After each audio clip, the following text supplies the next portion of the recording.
Good evening, ladies and gentlemen. Welcome to Oranmore Library for Galway Public Library's Galway's Great Read 2020, entitled Eilis Dillon, Language, Landscape and Legacy. This evening we are celebrating Eilis Dillon, the crime writer, in our crime-themed seminar, Conversations on Crime, The Perfect Murder Mystery. The Great Read initiative promotes our literary heritage, our history, our unique culture, and fosters an appreciation for its diversity and richness. This year, we are celebrating the life and work of one of Galway's most versatile writers, Eilis Dillon, through a programme of events and new commissions. We are delighted to welcome as our guests this evening, Patricia Gibney, crime writer, Nessa O'Mahony, poet, who will join us virtually, and Cormac Ó Cuilleanáin, writer and son of Eilis Dillon, who will facilitate this session. Welcome to this event in Language, Landscape and Legacy, the centenary celebration of Eilís Dillon's life and work.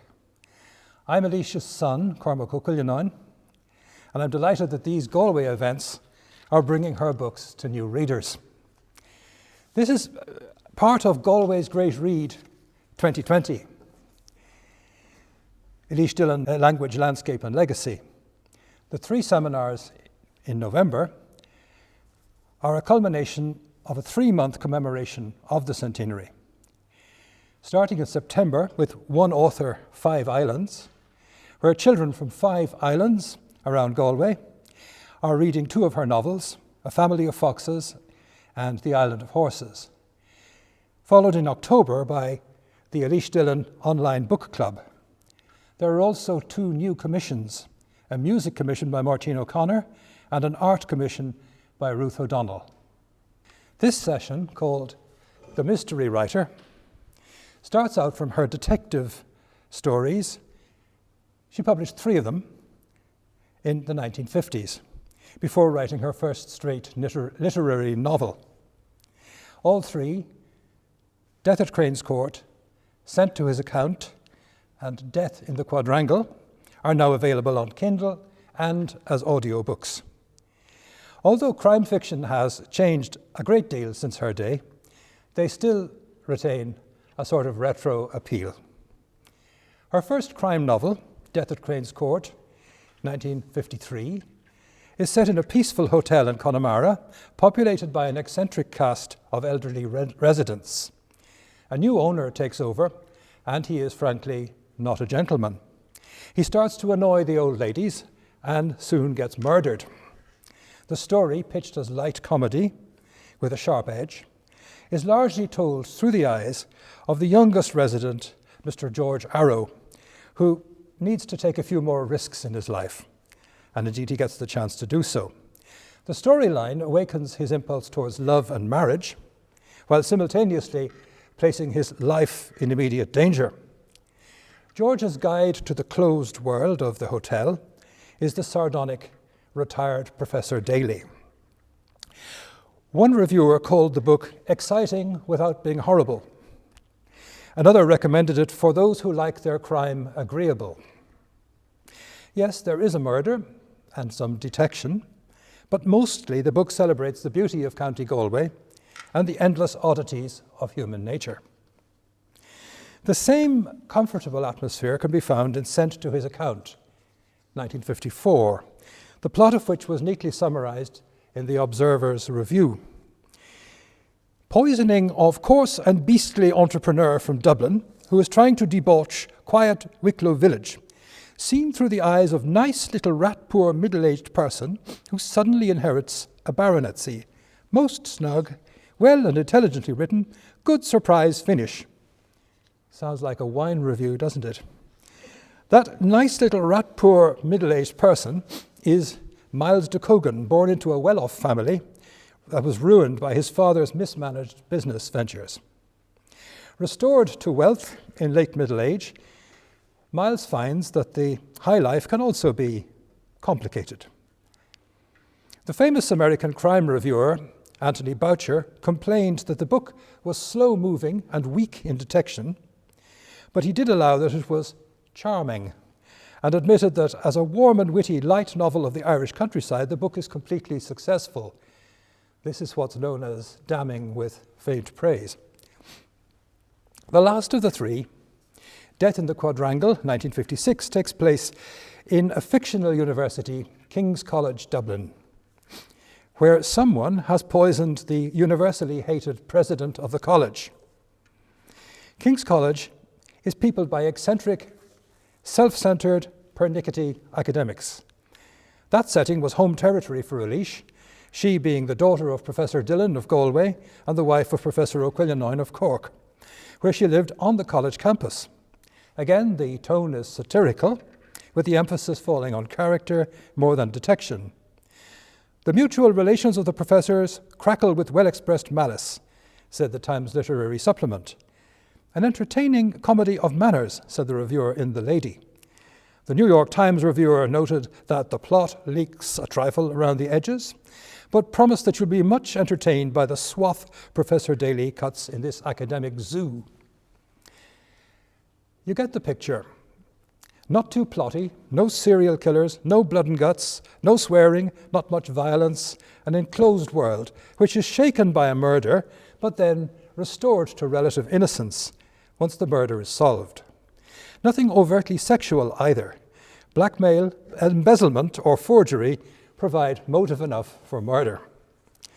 And there is time also for episodes that seem to be only slightly related to the murder plot. In Death at Crane's Court, George Arrow gallantly escorts Mrs. Barbara Henry, the young widow who manages the hotel, on a visit to her dentist in town. They then take a stroll by the Corrib before visiting a bookshop, of all things. Let me read that bit. They hung over the bridge by the salmon weir, where she told him in summer thousands of salmon lie lazily in the shallow water, which tickles their backs, so that they sway from side to side with pleasure. Then they went by back streets through the town, past limestone warehouses with mysterious flat-arched doorways, out onto the fish market and through the Spanish Arch to the docks. There were black-tarred fishing boats there with soft-voiced Connemara men shouting from one to the other in Irish. A wild-haired young giant in grey tweed trousers and a blue fisherman's jersey commented that if Barbara were cut in two at the waistline, she would make a fine figurehead for his boat. George called out to him, in Irish too, that it would be a fair exchange if he were beheaded to provide a figurehead for the station wagon. There was a howl of delighted laughter from the others. They jeered and called to the young man to prod him to another remark. But he had never expected his first one to be understood and had crawled, blushing, into the hold of his boat and refused to come out. In this year, 2020, that passage has been carved on a limestone plaque beside the Corrib. In all three books, the pace is leisurely. The stories are told partly through action and dramatic scenes, but there are also descriptive or reflective passages that have no direct relevance to solving the puzzle. Here's Inspector Henley reflecting on the main character in Sent to His Account, the formerly rat-poor Miles de Cogan. His years of poverty seem to have left no mark on him. No one would have guessed that only a few weeks ago he had been eking out a miserable living, making up the accounts of small shops. There was a depth and a remoteness about him that Henley felt would not be easy to penetrate. Miles had lived alone so much that he had a self-sufficient air about him. Talking to him about personal things produced a feeling of embarrassment in Henley, as if he were trying to probe into the private lives of a married couple. Miles was like a man married to himself. We can see how orthodox crime reviewers like Anthony Boucher might find this a bit slow. The young Eilís Dillon was not quite fitting in to the requirements of the genre. This was not because she couldn't, but because she didn't want to follow the pattern too closely. She had her own angle, her own voice. The Montreal Star said about her third detective story, Death in the Quadrangle, "They'll hate this in Dublin, but it is a fine example of the English detective novel." A nice compliment, but not quite true. The book is actually an interesting example of a young Irish writer making her own of a well-established genre. She does supply suspects and clues appropriate to a detective story. Some of these clues are so brief and cryptic as to be pretty well invisible. But that is not her only interest anyway. Here's the wife, or rather the widow, of the murdered president of King's College Dublin, describing her late husband's personality. "Sometimes he did give me presents," she said after a pause. "My diamonds when he was retiring from Africa, my minks when he was made president, but always as if he were making a presentation to an employee with long service. My husband had a very highly developed sense of property. A thing that belonged to him was not to be handled or thought about by anyone else. He even hated to see the maids polishing his furniture or cleaning his shoes, though the fact that they were his maids consoled him a little." This glimpse into a domestic hell could certainly serve as a motive for murder in a mid-century detective story, but the meanness that the widow describes can also be taken as a more universal lament for the demeaning coldness that may lie concealed within the social institution of respectable marriage. Sorry if I sound pessimistic. So much for the detective stories of Eilís Dillon. We're going to pivot now to look at the genre and the nuts and bolts of crime writing, the people who do it, how they produce the works that we enjoy reading. We're joined today by two contemporary Irish crime writers, Patricia Gibney and Nessa O'Mahony. In purely chronological terms, they might be called successors to earlier generations of Irish crime writers. But of course, creative writers choose their own predecessors.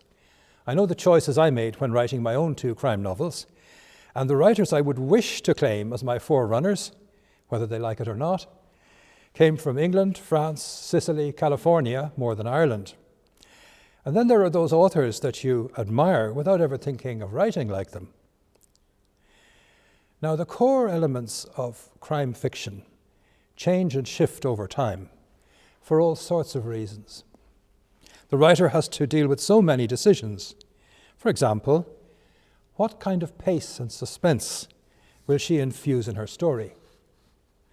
How deep will we delve into the personal lives of characters? Will the book present a critique of society and its power relations, or will it stick with individual cases of crime and punishment? What space will be given to gender relations or childhood experiences? As readers, will we be asked to climb out of our comfortable armchair and join the detective on those mean streets? Will the detective be a brain box solving an abstract puzzle, or a flawed human being struggling with personal demons, or both? Will there even be a detective? Will the structure be open and evolving, or closed and logical? Will the dialogue be refined or blunt? How many corpses can we reasonably expect? What sense of place is going to be created? What about the representation of violence? And so on. Just to take that last category, violence, should it be shown directly or happen off stage? How grisly should it be? Norms on sex and violence have changed considerably over the past half-century. In the 1950s, violence as entertainment was largely unacceptable, though common enough in real life. My father, who fought in the Irish Civil War, could not bear the sight of violence on television. My mother was appalled by the wanton shooting that launches the Dr. No film.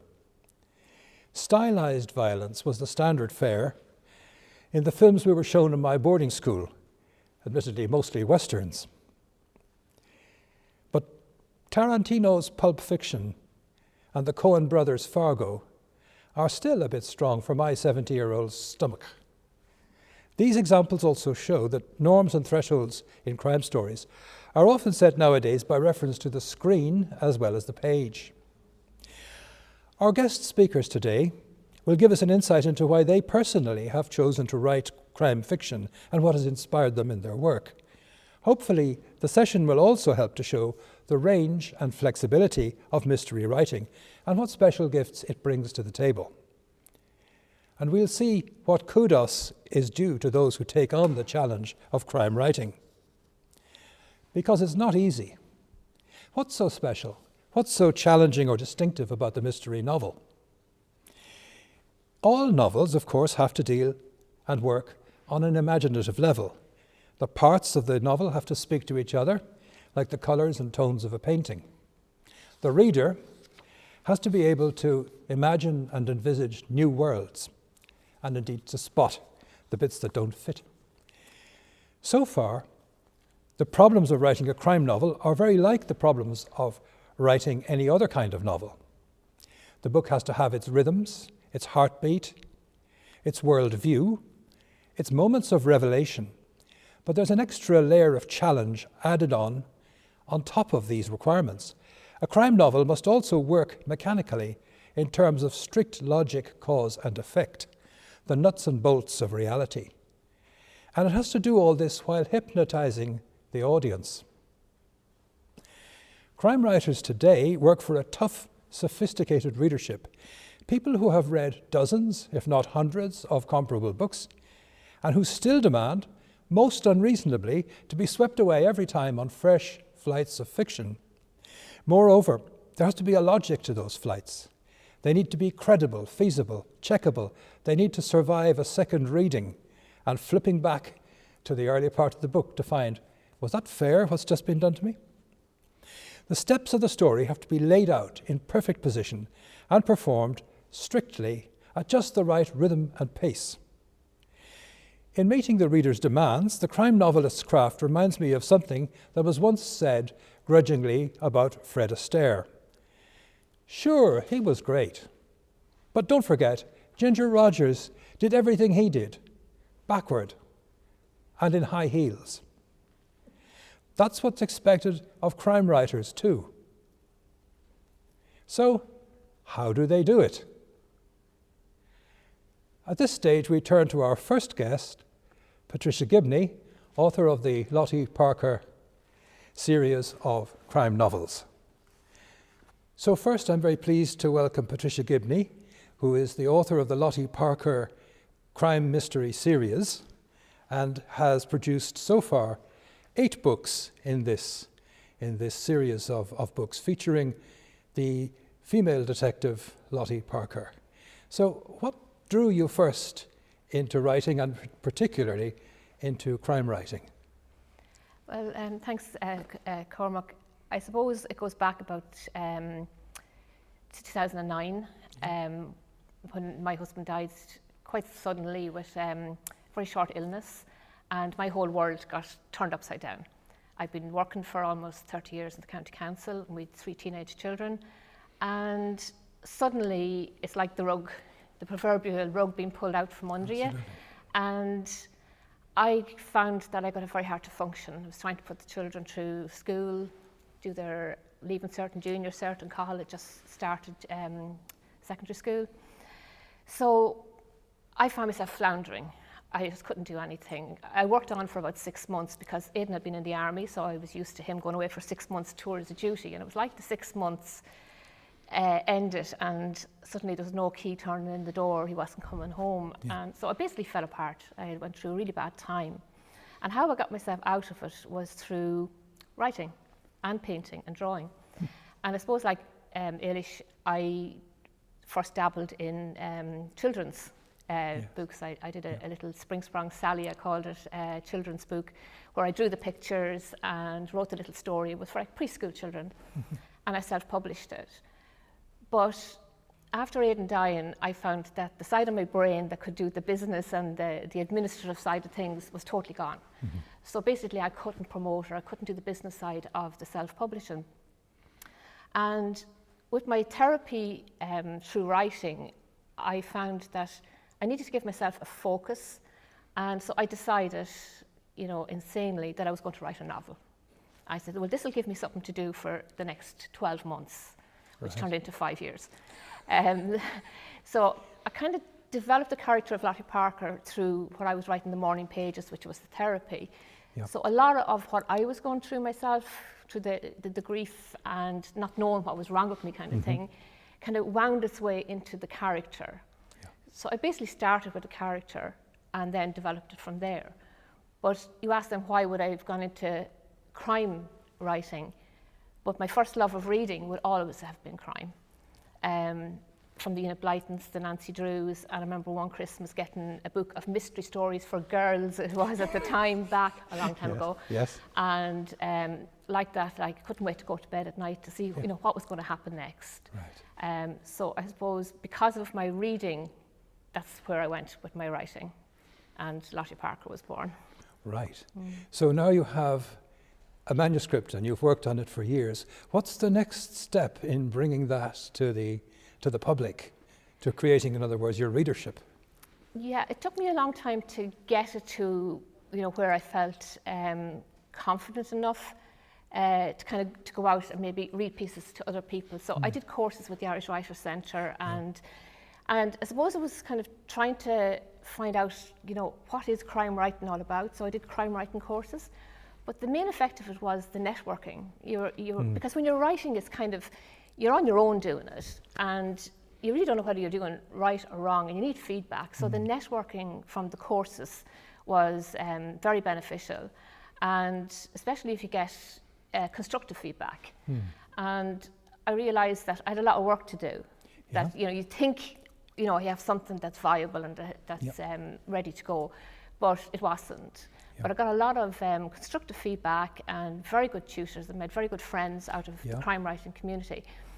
And eventually, when I had my 125,000 words, which eventually got cut down, I got a manuscript appraisal, which was brutally honest, which meant another year's work. Yes. But I wasn't giving in. Like I said, set myself this target, this goal. I was going to finish this thing. Yes. If it killed me, I was going to finish it. So I had met Louise Phillips, another crime writer. She was given a couple of the courses that I went on, and she had said to me, if I ever wanted to send it to an agent, that she'd mention my name to her agent, who was Ger Nicholl of the Book Bureau. And so one day I lifted the phone and I said, Louise, would it be okay to send it to Ger? She said, oh yeah, send it. She takes open submissions. So I sent it to Ger Nicholl, didn't send it to any other agent. And after a couple of weeks, Ger rang me and said, or she emailed me and she said that she loved the book, but she was sorry that she was taking a long time to get back to me. And it was only 2 weeks, and I'd heard like 6 months. Yes. I really thought like she'd mixed me up with somebody else. Two weeks is not bad. So so she, the first book was The Missing Ones, was the eventual title. It wasn't called that back then. And so she agreed to take me on, which I was delighted. So kind of step one was on the ladder, and then began the whole submission. So I'd gone through so many edits, a manuscript appraisal, a rewrite, and then got my agent, and then it went out into the world. And the rest is history. And then the rejection started, which is the reality of the business. But I think a lot of it is luck and timing. You need a good story, you need something to capture the imagination. And so Book Tour, who were a London digital publisher, came back to Ger and were interested to know if I had any, had a second book. Because like I was a detective in this novel, so they were looking for a series. And I had started the second book, so I was halfway through the second book at the time. And so they offered me a contract for 4 books. So initially it was digital only publication, but then there was the audiobooks and eventually into paperback. Into paperback as well, yes. So you had lived with Lottie for a long time. You knew your characters well. So you had, in a sense, created the potential of a series even in your first book. So having a strong central character like that is a great help to a crime writer. And she is a very resilient person who can persevere through many distractions and difficulties. So in a way, that's something that most readers, other than those of us who live in castles and have servants, can more or less identify with. Yeah, I think she's a very real character, because I suppose when I was writing her initially, I put a lot of, say, the emotion and kind of the lost feeling that I had at the time into her character. And I think it kind of resonated with a lot of readers, because like Lottie was a widow with 3 teenage children. There was parallels. Her husband was 3 years dead at the time, and she was just floundering. She didn't know where she was going with life, and she was very abrasive and, abrupt with people, and found it hard to manage her children, manage her job. And so many people could actually relate to the reality of the character, which when I started out wasn't my intention, but it's just the way she evolved. Right. So because then it's a serious character, I have to develop her character. She has to change, she has to learn, she has to fall down and get back up again. So I felt that I had a character that I could relate to, and because I could relate to her, the readers were able to relate to her. Yes. And like some people say to me, like, she's like having a best friend. Some days you want to shake the living daylights out of her to knock sense into her, and other days you just want to put an arm around her and give her a hug. Yeah. So she's that kind of flawed character, as they say in the business. Yes. And she is somebody who has the guts and the determination to solve even very complicated puzzles. So she has that strength to her as well. What would you say is, apart from her character and likability, what are the sort of special gifts that she has that are suitable to a mystery story? Yeah, I think she's dogged in her determination, that she doesn't want to let anything best her. And I suppose, like, being a detective, like, sometimes you think detectives are like on a pedestal and they have superpowers. Yes. But they're just human beings. So they have to be able to think and to work out the logic. They have to be able to talk to people and draw out of people. I guess most people, particularly in crime novels, will tell lies. So they're all about secrets and lies, and they're touching on things that a person might have absolutely nothing to do with the crime, but they're hiding something else. So they're going to start telling lies. So you need that kind of an intuition and a gut feeling. That kind of thing doesn't work well with her superiors, because it's kind of frowned upon. But a lot of us work on instinct and our gut as well. And I suppose the job of a detective is walking and talking. Yes. I've seen that written down. So you have to be resilient, to keep going and not let it best you. So I think that comes true, like, even with the most gory of murders that occur in the books, that she can do that, but she's a good team around her as well. So she has her sergeant, Detective Boyd, and there's Kirby and Lynch, and so they have this core team who work together. So I think in any job, you may be good on your own, but once you have a team around you and can work with them, that helps in the and they can bring in unexpected things that wouldn't have occurred to her, but that affect her as the story proceeds. Yes. But you have to create a huge cast of characters. And you're situating it in a small Irish town, like that, where everybody sort of knows other people, but how much do they know, and how much is hidden? So that creates a vision of a society that is both very much a community, but also riven with terrible secrets and suspicions and so forth. So. How does that change your own view of where you live and what you do and who you meet? I suppose, like in any town, I suppose I've based it on the fictional town of Ragmullen. Yes. Which bears a close relationship to Mullingar, where I live. But being fictional, I can move things around and whatever. But it would kind of make you think, when you're making up these stories, because they are make-believe, they're made-up stories. Some of them are influenced by maybe true crime or hearsay or something somebody has said. And it makes you think about, like, what is going on behind four walls in a house? What could be going on? And you kind of walk around with a thought in your head of creating, getting your imagination going. And I think sometimes fact is an awful lot more worse than the fiction that I could create, because sometimes you'd hear something in the news and I'd say, well, if I put that into my book, my editor would say, oh, that couldn't happen. So you kind of have to get a balance. And reality doesn't have to be plausible, but fiction does. So it's a curious. You have to make the reader believe. Like, you are fictionalized. It is using your imagination. It is all a made-up stuff, but the reader has to believe that this could happen. And that it has consequences. Everybody who's walking around in society today, other people, they look sort of normal as they walk along, But if you're in the crime writing business, you sort of take a second look at them and wonder what they're carrying with them. And very often in crime stories, it's their past that is sort of there waiting in the shadows to jump out of them at a certain moment. Is that a big inspiration to you, the fact that people have a backstory? Yeah. I think like in my book, The Missing Ones, like I had this tagline in my head when I was writing it. It was like, you can bury the dead, but the living carries the secret. So it is, you know, like, and then if you have somebody has a secret and something happens, how far are they going to go to protect that secret? And it's all like this what if. You know, what if this happened or what if that happened? So the secret, in all of my books, a lot of it is the secrets of the past are coming forward. And the more I write, the more I'm learning. You know, when I started out, I knew nothing about this, bar what I could read myself and what I read in other stories. And the more I'm writing, I'm kind of getting more into the kind of the psyche and the motivation and what makes people do the terrible things. You know, and like you say, one of the things is their past.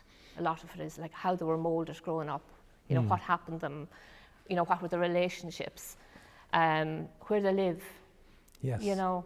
And I've drawn on, like, from where I live, like, you know, like in the army barracks, the old asylum, old colleges. I even like Eilís's book in the Quadrangle, you know, it resonated with me there, with using the college as well. So you draw on what's reality today and then try to think about what could have been the past.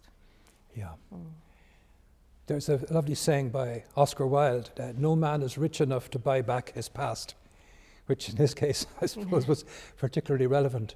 But the idea that you're carrying around not only who you are, but who you might have been, what you were once, and the things that you don't want to admit either to yourself or to somebody else, which is, it makes it gives the complexity to the characters. So Lottie also then is learning and changing and becoming a different person from what she was. And has her backstory expanded from book to book? Yeah, like as I say, when I started out, I didn't know what I was doing. You know, I was floundering around basically. But then when, you know, I figured out and when I said, you know, I have to write 4 books in the series, so I said, this, you know, this character has to go somewhere, you know, you know. So in book 3, a lot of her past comes out. And I surprised myself writing it, because when I started out, I had no idea where this was going. And so, and it gave a lot of kind of answers to the type of character that she was, and her relationship with her mother, which a lot of readers had kind of touched on. You know, there's this kind of an abrasive relationship there. So in book 3, I was able to bring out the reality of what had gone before in her life and in her family's life. And with each book then, I'm developing on her character. And I made a kind of conscious decision, I think it was on book 2, that there would be a short time space between each of the books. So it's, you know, there's a continuity there, and it leaves the reader then at the end wanting to know, oh, what's going to happen next? Whereas each book has its own plot and its own story and its own murder and mystery. Lottie's story is continuing. And there are little threads trailing every now and then that you think, oh, this doesn't quite fit into this book, but maybe there's another book on the way. So the reader is sort of dragged along by a magnet from page to page, but also from book to book. I think you just need to leave that thread, particularly in a series, that just to keep the reader interested. They want to know what happens next. But you hadn't planned her at all as a serious character? No. But you knew her pretty well? I knew her well, but once I'd finished The Missing Ones, I felt that she was a good enough character to maybe attempt a second book, and that's why I had half of the second book written when the publisher came on to me. So you're keeping her going, and she's keeping you going, and you have that symbiosis of the character and the writer. So you have written an enormous number of words. This doesn't come easy. I mean, the hard work is required. Do you do it every day, or do you do it every week? How do you possibly schedule your time in this? It's all consuming, because when I'm not writing, I'm thinking. Yeah. You know, and I might be writing and I come to a part that I have no idea where this is going. I have no, you know, you put them up against the wall and you don't know how to get them across it, you know. So I'll go for walks and I'm thinking, I'm writing. But originally I was doing 2 books a year, which when I signed up, I said, okay, I'll manage 2 books a year, but I didn't realize that the editing process is involved in that. I didn't know anything about it, like working to deadlines, and there's about 6 phases of edits and proofreading. So in the first couple of years, it was, like my first book, The Missing Ones, came out in March 2017. Right. So like it's only like 3.5 years. Extraordinary, yeah. So it was all consuming, but I found myself that I was burning out. Yeah. You know, it just really took over. So I had to kind of take a step back and say, much as I loved it, and I really loved it, I had to kind of balance. I have to find this balance in my life that I've been searching forever, and we all do. The famous work-life balance that people talk about. It's never been seen, but everybody believes it's there. It's just, I love doing it, and it's with me the whole time. The characters are with me, the stories are with me, but now I'm down to about 1.5 books a year. So it's a little bit more which space. For many people would seem like a fairly taxing. And do you take a break completely and not write for a week or 2 weeks, or?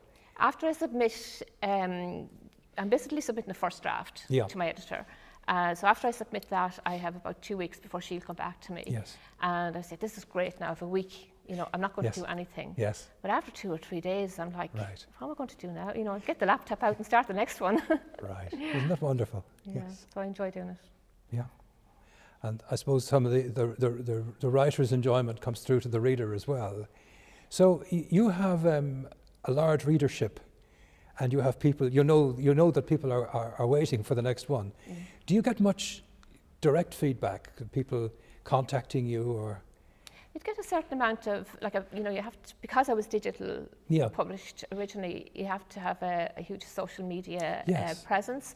So I had to set up Twitter. I got my son on board to help me out to do all these technical things, and Instagram or whatever. So I'd get a lot of messages through, you know, Facebook Messenger and Instagram and that. You'd get a few people that don't agree with the book or don't like what you're doing. But in the main, people are, you know, as you say, looking for the next one. I really enjoy that book. You know, what's happening next? Or if I'm going around little doing my shopping, someone will stop me and say, you know, or they'll say, I was walking by such a place in town the other day, and I said, oh, a murder happened in there. And then I said, oh no, that was in the book. Yes. So like at home in town, people are so supportive. And then you'd have people from America, Australia, because it was like the difference with the ebook and the print book is the ebook has international worldwide. There's no boundaries. There's no boundaries in who you can reach out to. Yes. So you'd have contact from a lot of people. But then with the paperback, like it's lovely to, like I say, look and timing, because Bookouture were taken over by Hachette UK.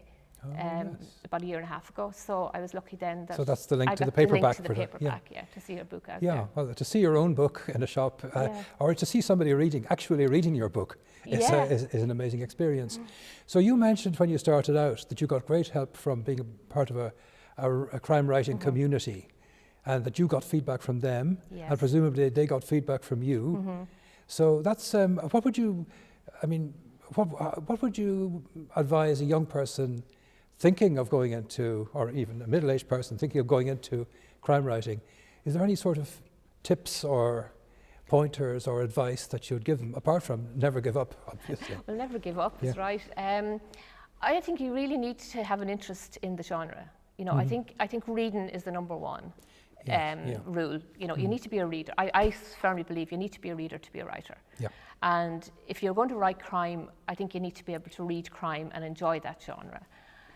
Once you start on it, then the best tip I ever got was you finish it, because there's this murky middle, you know, that you reach, and you say, like, if I keep going forward, I'm going to sink in it. So you keep going back and trying to make the first half of the book as good as it can be, but it's so hard to get over. Yes. You know, and I think it was Arlene Hunter, someone said to me, is like, even if you have to leave that and skip over it for now, And then you can always go back to it. You finish the damn thing. Right. You get to the end of it. Yes. And the other piece of advice I would say is that when you have it finished, is get a professional editor before you submit it anywhere. I think Yes. it's really, really important that you get a pair of eyes of somebody that's in the business to look over it. Yeah. Definitely. So that's very interesting. Have you've had good editors or a good editor, or what sort of, is it the same person? I'm lucky enough that I've had the same editor for, I think, all my books bar one. And so we've built up this relationship and an understanding of how I write, because I've been told that I write Irish, Yes. in that my sentence structure might be different than what you'd get in the UK, to understand some of the terminology and the sayings that I would have. So we've built up this relationship where it's that she understands me and I understand where she's coming from. Yeah. And I've had the same copy editor with every book, which is really crucial. And because then she'll remember things that I can't remember. Yes. You know, like how can so-and-so be 65 in this book and he was 24 in another Yes. book? You know, those Yes. little things, the continuity, because I have an awful memory. So I think it's really important to have, for me, and it doesn't always work because, you know, real life happens, so you might have to, you know, change editors. But so far, I've been lucky in having brilliant editor, Lydia Vassar-Smith, who's with Book Tour right through, I think, bar one book that she wasn't with me. Yeah. And she doesn't come from Ireland, and she doesn't, you didn't know her when you started out. No. So it's a sort of an ideal relationship between a writer expressing herself and somebody else taking an arm's length view of it. That's a great thing, and it means that in a way, the internationalization, because crime writing is an international genre. It isn't really tied to one country. And to have somebody coming from a different place looking at it is a sort of collaboration that you need at a certain point. Yeah. Like even when I think my first two books were published in paperback in the US, and then I had to have a US editor who had to look through it and kind of Americanize certain parts of it. I think Catherine Ryan Howard has the same thing with her books when they come out in America. Like your wheelie bin is the trash can, and you know there's different words. You know, your press is the cupboard, and so I've kind of got to the stage where I've no presses in the houses now; they're all cupboards. It solves the problem down the line, you know. So as I say, like every book I'm learning.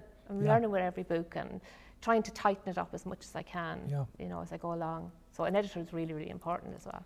Yeah. Thank you very much, Patricia Gibney, for telling us so much about your profession of crime writing. And this part of the session will end with a reading from Patricia herself. Thank you, Cormac. I'm going to read the prologue from The Missing Ones. And this is the one piece that stayed the same from the first day that I wrote it.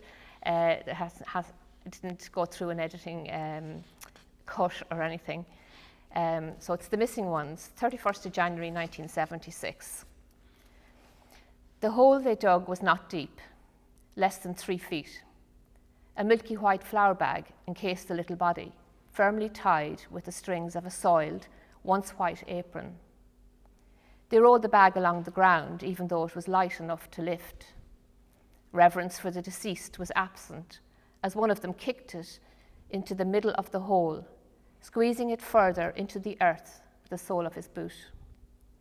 No prayers were said, no final blessing, just the shoveling of damp clay, quickly covering the whiteness with darkness, like night descending without twilight. Beneath the apple tree, which would sprout white buds in spring and deliver a flourishing crop in summer, there now rested 2 mounds of earth, one compacted and solid, the other fresh and loose. 3 small faces watched from the 3rd floor windows, eyes black with terror. They knelt on one of their beds, cushioned with rough feathered pillows. As the people below picked up their tools and turned away, the 3 continued to look at the apple tree, now highlighted by the crescent of the moon. They had witnessed something their young brains could not comprehend. They shivered, but not from the cold. The child in the middle spoke without turning his head. I wonder which one of us will be next. Thank you. Thank you again, Patricia. And our second guest in this session is Nessa O'Mahony, author of The Branchman, her debut crime novel, which is published in Galway by Arlen House. Welcome, Nessa. Hello, my name is Nessa O'Mahony and I am delighted to have been asked to take part in today's event celebrating the life and work of Eilís Dillon. And today we're focusing on her crime novels, and I've been asked to just talk a little about how I began as a crime writer, because I started this quite late in my writing life. My first crime novel was published 2 years ago in 2018.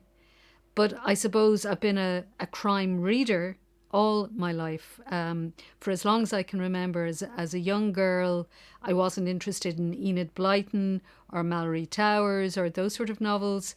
I was getting my hands on Agatha Christie and, reading the Poirot books. I remember pronouncing him as Hercules Poirot and being really interested in this man who seemed to be able to solve all the crimes and understand human nature. And as I got older, I began to read around a bit more. I was reading P.D. James's novels and Ruth Rendell. And then, I progressed to watching the various TV shows, the police procedurals, all of which suggested that there was no crime that couldn't be solved. All it took was somebody with a bit of intelligence and knowledge of human nature to come into the place and discover what had gone wrong and bring the guilty people to justice. So I didn't think I was going to be writing crime novels. My first interest was history, really.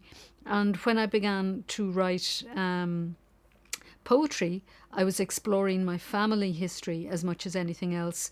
My mother is a Galway woman. She's from Ballinasloe in East Galway. And so I grew up listening to her stories about her family, her 10 brothers and sisters, ranging through Ballinasloe in the 1930s and the 1940s. But more especially her father, Michael McCann, who was in the 1930s and the 1940s in Ballinasloe. He was a special branch policeman. But before that, he'd actually fought in World War One. He fought for the British Army in World War One, and he was on the Somme. And then when he got injured, he went back to Ireland and started fighting for the IRA. He was involved in the War of Independence, and he actually shot a policeman in the northeast of England, and he was sent to prison. But then he came back to Ireland as the Civil War was breaking out, and he joined the Irish Free State side. He was always a Collins man, he said.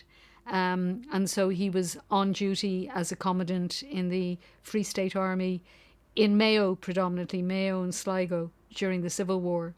And when that ended, that sort of petered out, and he was let go, like I think 40,000 men were let go from the Free State Army. He was looking for work, and he was recruited to be part of this new special branch, this new plainclothes division.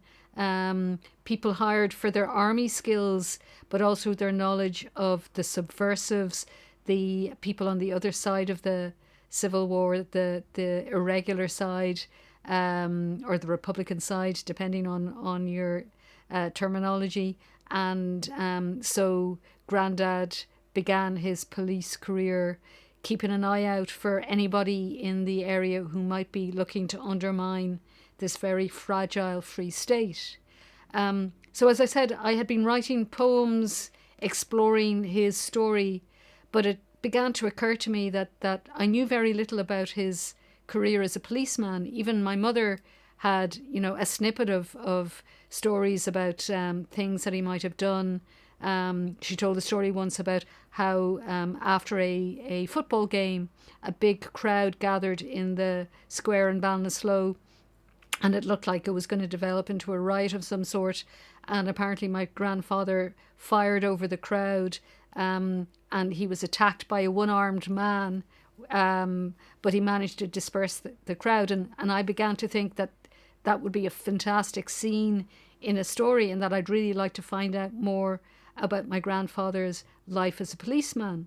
But when I went to the archives, I went to the Garda archives, they had an A4 page that just gave me the date of his service, basically when he joined up and when he retired in 1945, and then just one statement, good service was given. So that left a lot of room for imagination, I suppose. So this is when I began to think of my grandfather more as a fictional character, the classic police detective who would come from the outside, very much an outsider, because this character, Michael Mackey, who is my branchman, my special branchman in my first novel, is somebody who comes from the outside, comes to the small town of Ballinasloe. They don't know him, he doesn't know them, but he has to keep his background secret because he's fought for the British Army. And in the early years of the Irish Free State, you were very much a target. You were very much an outsider if it was known that you had affiliations with the British Army. So this is his secret that he has to keep. But he's brought down to Ballinasloe to try and investigate whether there are subversives in the area operating to try and undermine the Free State. So that is the classic structure for the detective story. The person coming from the outside, coming to a closed community, and having to uncover the crimes that have been committed. So my novel opens with a murder. When the Michael Mackey, the character based on my grandfather, arrives, the body is discovered, and so he immediately has to try and find out what has happened to this man, and gradually he uncovers links to illegal smuggling, to IRA subversives, to a plot to try and destabilize the local administration. There's a ministerial visit due to the town, and so they want to try and cause the maximum embarrassment. And so my grandfather has to try and come to terms with that particular threat. But there's also a love interest.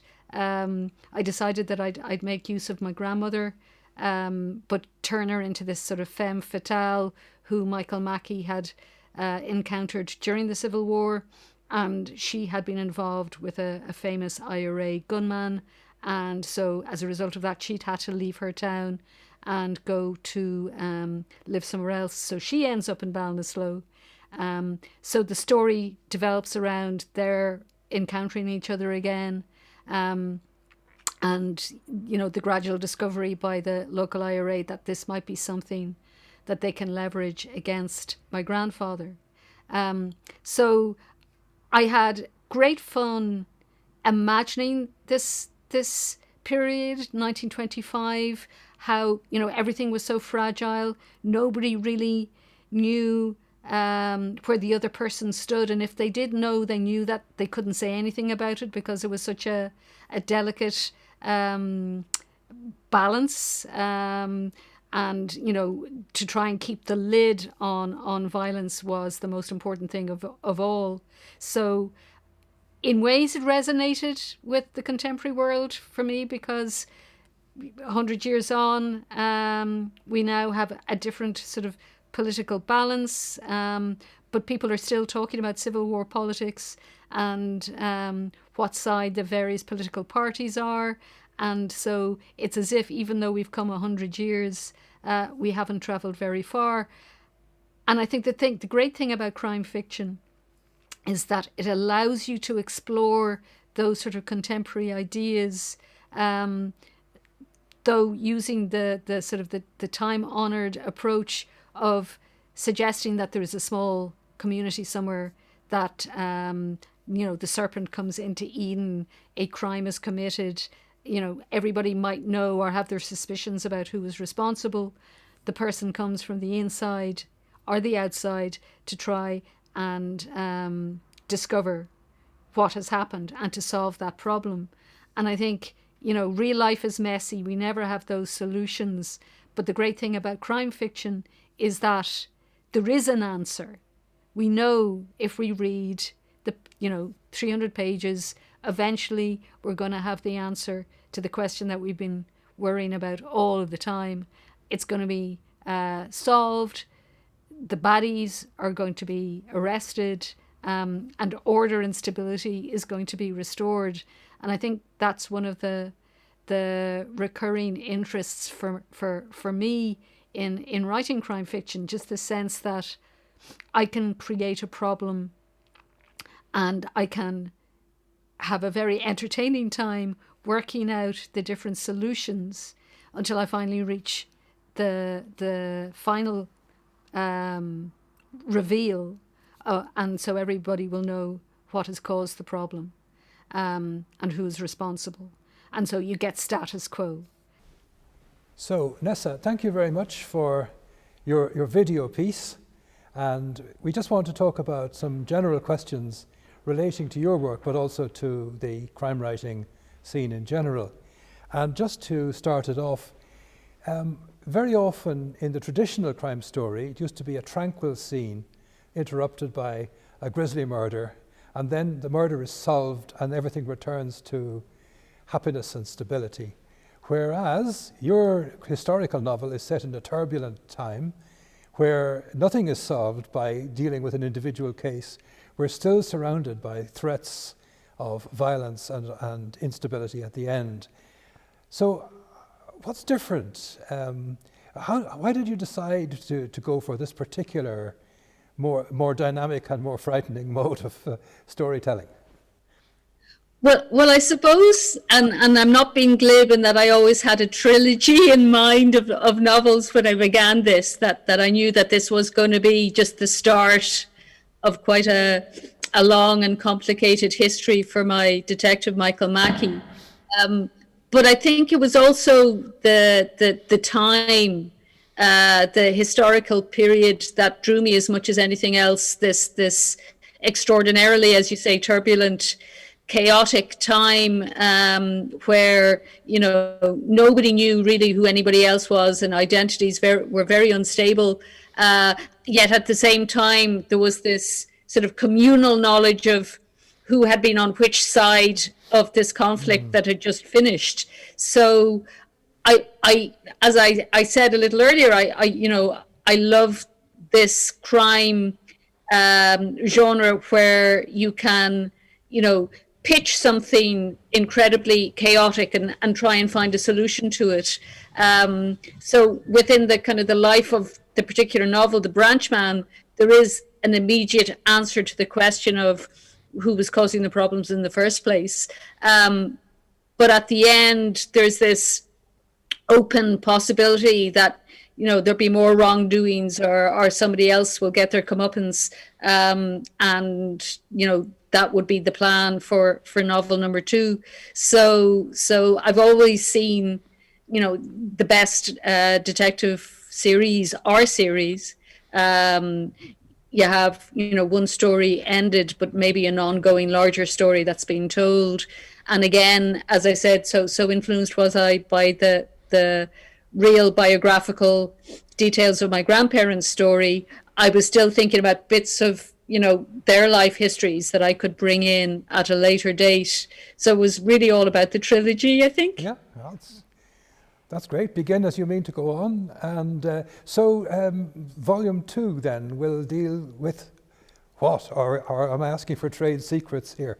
No. What I'm hoping, I'm about a third of the way through it at the moment, is what I'm hoping. I'm going to have 2 things. I'm going to have a serial killer who will somehow find his way into the same town as Michael Mackey.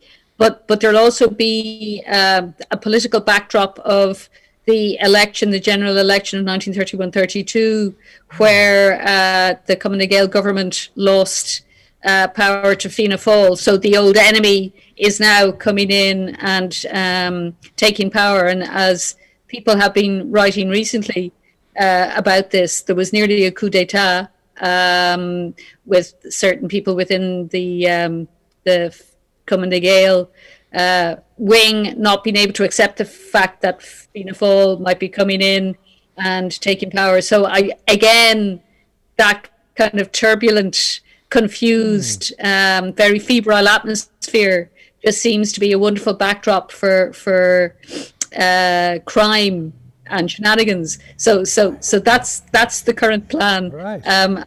I'm hoping I'll be able to pull it off. I believe that a number of members of the Dáil went in to the first meeting after the election with their guns in their pockets, but they actually kept them in their pockets. So we had this thing called the peaceful transfer of power, which seems somehow very relevant today as a political question. And what is a democracy? And there's some big questions resting there in the background. Absolutely, and I think that's one of the other great things about crime, that they aren't written in a vacuum. They are written either as kind of an antidote that's going on in real life, or possibly in some way kind of reflecting a slant on what's going on in real life. So I think the resonances that you find, I mean, and I was certainly seeing lots of resonances in the political confusion of the 1920s with, the last few years that we've been going through. So that's part of the attraction for me. Yeah, the contemporary resonances as well. But you're delving back into history and our past and seeing it in a way through the eyes of what has happened since. You're dealing with the aftermath of the Civil War. Do you think you're influenced by seeing this through the recent troubles, and the present political situation, or have you managed to migrate yourself completely back into the 1920s?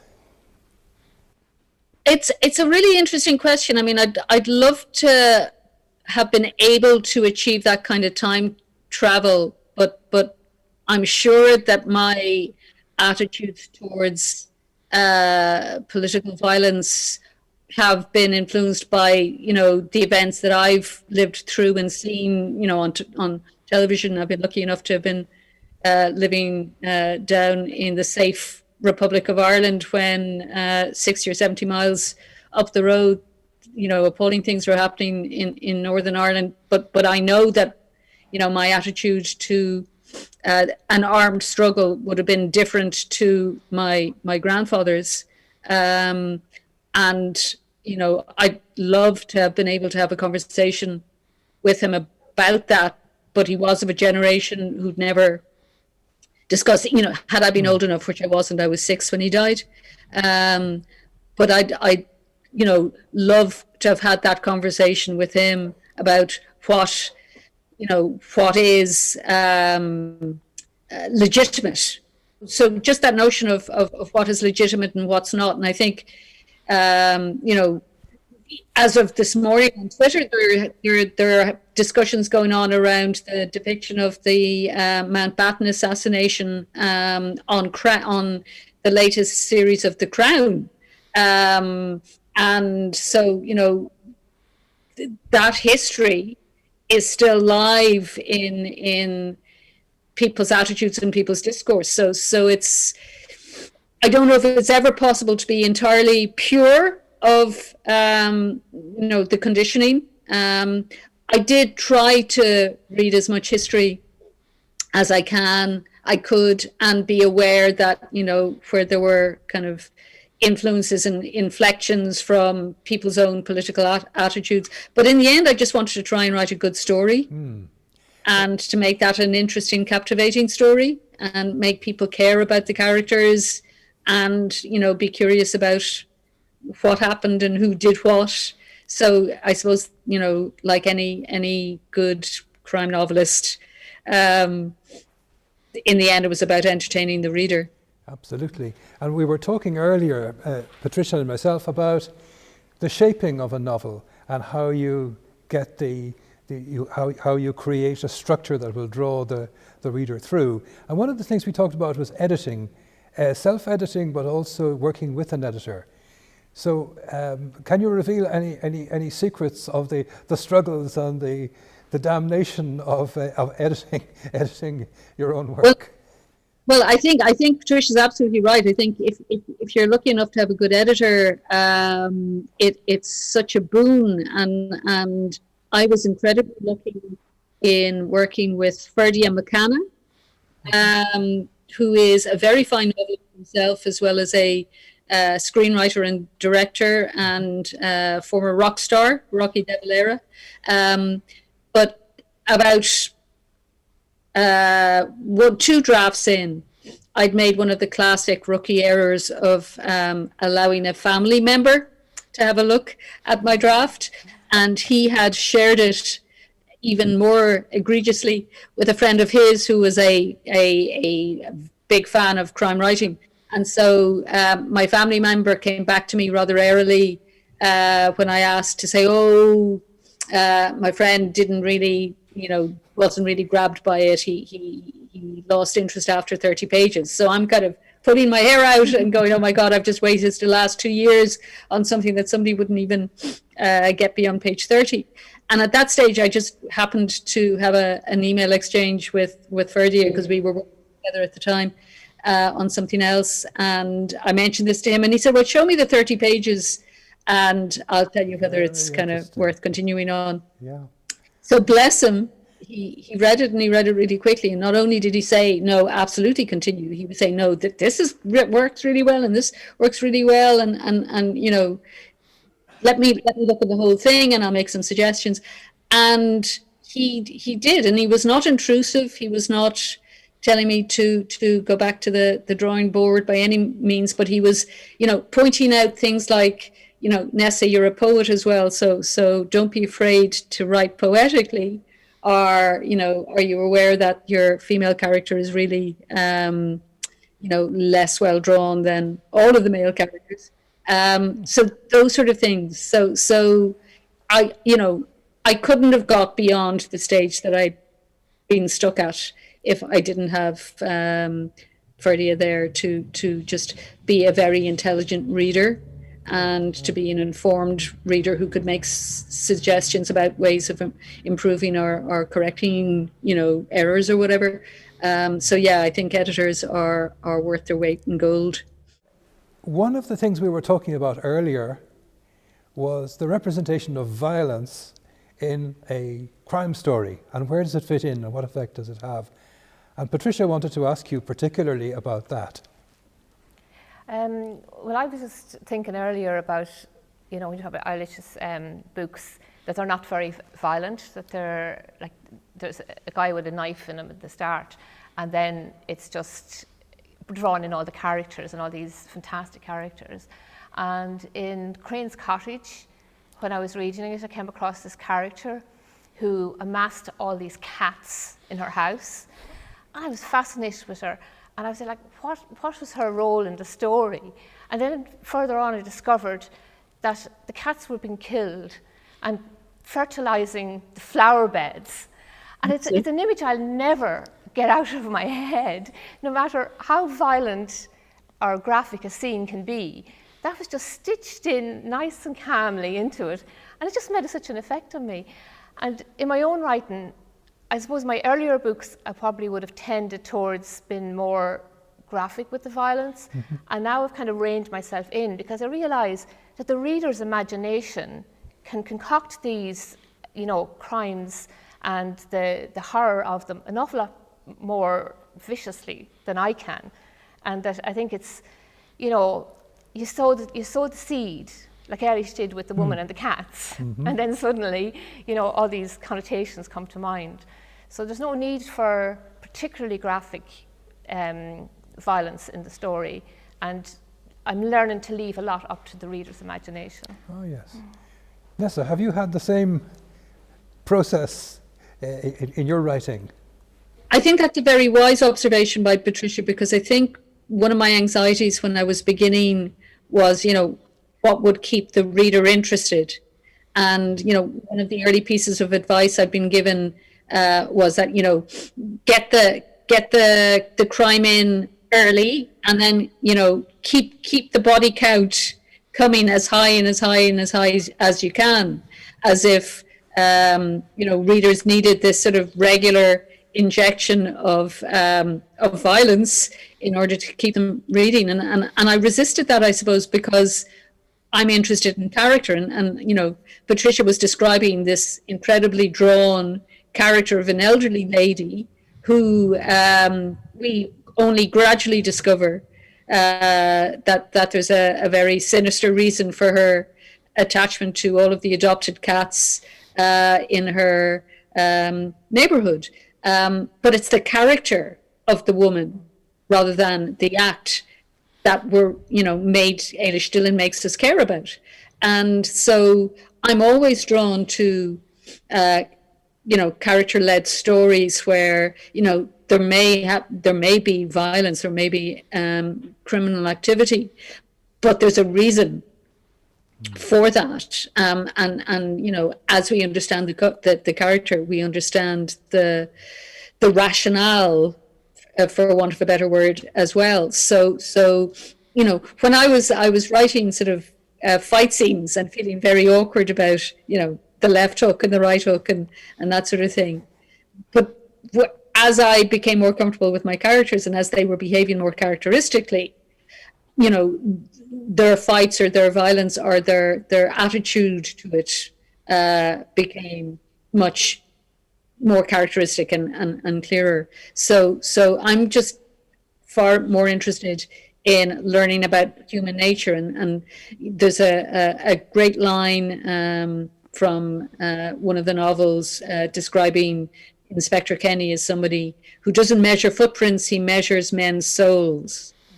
And that idea of just understanding human nature a bit better as a result of reading a story like that is I suppose the thing that I'm most interested in.